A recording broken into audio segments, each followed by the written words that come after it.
Selamat bertemu kembali dalam layanan audio sahabat seperjalanan. Hari ini adalah hari Kamis 12 Februari 2026. Tema renungan saat teduh kita dengan judul Bermegah di dalam Tuhan.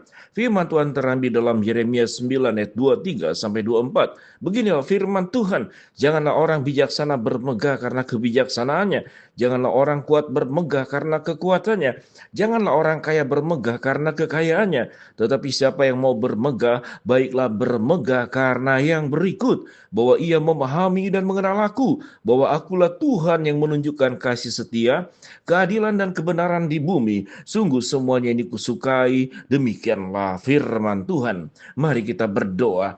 Bapa yang di dalam sorga, biarlah kami tidak menjadi orang-orang yang sombong, karena apapun yang ada pada kami berasal dari Tuhan. Dalam nama Tuhan Yesus kami berdoa.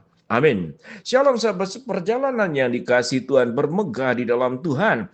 Pada ayat yang sudah kita baca tadi, ada bagian-bagian manusia seringkali bermegah dan tidak disadari itu adalah kekeliruan. Apa kemegahan manusia yang salah menurut kebenaran firman Allah? Yang pertama adalah orang yang bermegah karena kebijaksanaannya, atau kemudian ini diartikan sebagai orang para cerdas cendekiawan, orang yang punya pengetahuan banyak.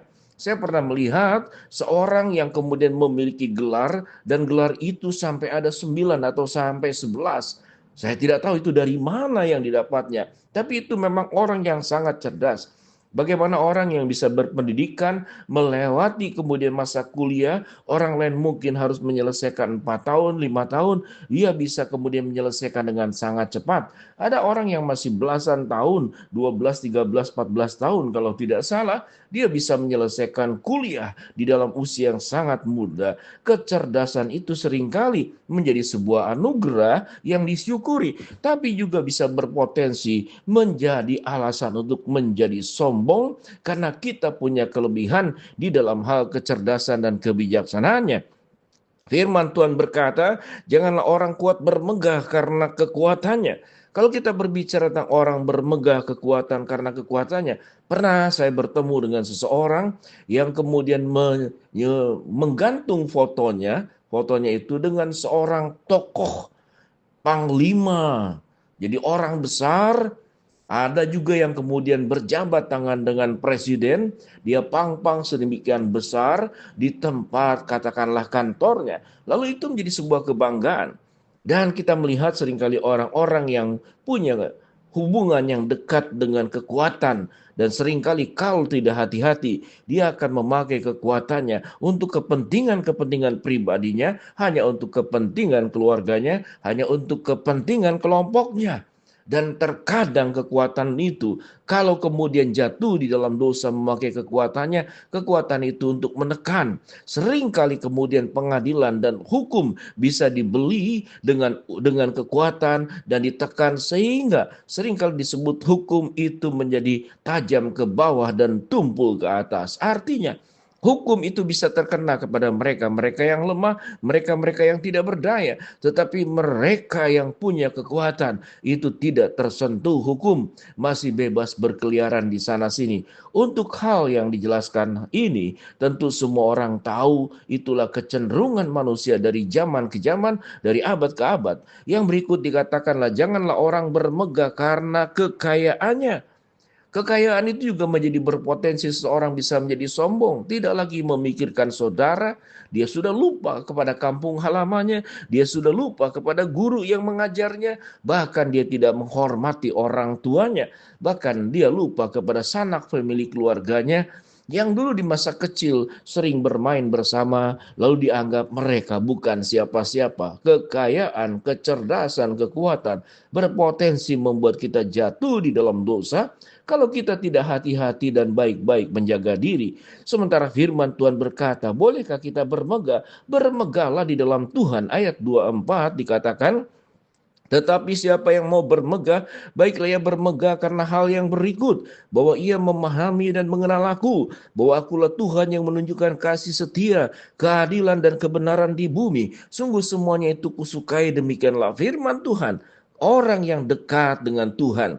Maka ada catatan di sini, keadilan dan kebenaran di bumi akan dinyatakan. Kita akan hidup bagaimana hidup bertindak adil, kita akan hidup bagaimana hidup di dalam kebenaran. Orang yang hidup bersama dengan Tuhan, bermegah di dalam Tuhan, yang dikejar paling utama bukan kebijaksanaan, bukan kekuatan, bukan kekayaan, tetapi setelah mendapatkan kecerdasan, kekuatan, kekayaan, maka semuanya itu dipakai untuk sebuah tindakan keadilan dan tindakan kebenaran. Tidak memakai dengan sewenang-wenang hanya untuk kepentingan pribadi, apalagi kekuatan, kecerdasan, dan kekayaan untuk memenuhi hawa nafsu.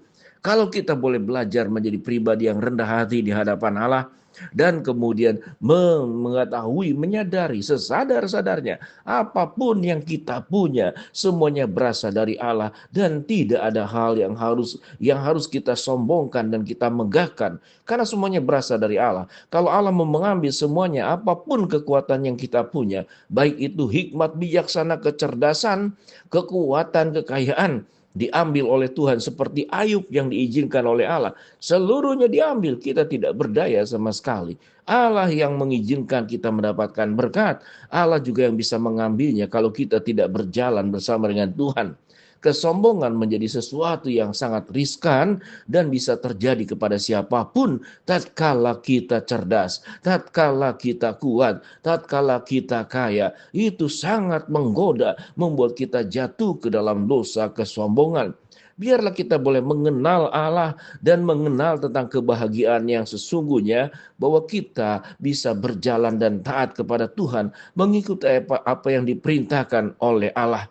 Pada ayat yang berikut dikatakan, lihat, waktunya akan datang, demikianlah firman Tuhan, bahwa aku menghukum orang-orang yang telah bersunat kulit khitannya, orang Mesir, orang Yehuda, orang Edom, Bani Amon, orang Moab, dan semua orang yang berpotong tepi rambut di sekelilingnya, orang-orang yang diam di padang gurun. Sebab segala bangsa tidak bersunat dan segenap kaum Israel tidak bersunat hatinya. Ayat 25 mengatakan, yang lebih penting daripada sunat fisik adalah hatinya tidak bersunat, sehingga mereka itu bisa dimusnahkan oleh Allah.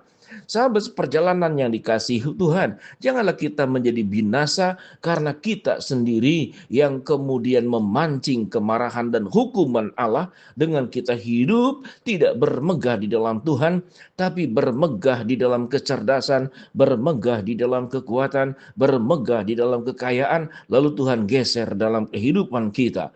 Biarlah seluruh hidup kita meyakini segala kemuliaan hanya buat Allah. Tidak boleh ada sedikit pun yang kita ambil untuk kepentingan diri kita sendiri.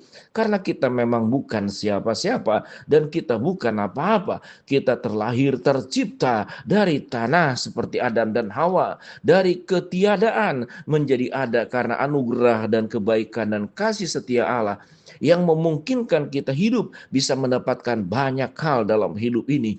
Anugerah kebaikan, kasih setia Tuhan, biarlah tidak membuat kita kemudian jatuh ke dalam dosa kesombongan. Biarlah kita bermegah, tapi bermegah di dalam Tuhan, bukan di dalam kecerdasan, kekuatan, maupun kekayaan. Kita berdoa. Bapa dalam surga, terima kasih buat kebenaran firman Allah yang kami pelajari. Hamba-Mu berdoa buat sahabat seperjalanan yang sakit, Tuhan jamah sembuhkan. Sahabat seperjalanan yang sedang menghadapi masalah, Tuhan bukakan jalan. Sahabat seperjalanan yang sedang berdoa mengharapkan sesuatu, Tuhan kabulkan sesuai dengan waktu rencana Tuhan yang terbaik dan terindah. Di dalam nama Tuhan Yesus kami berdoa. Amin.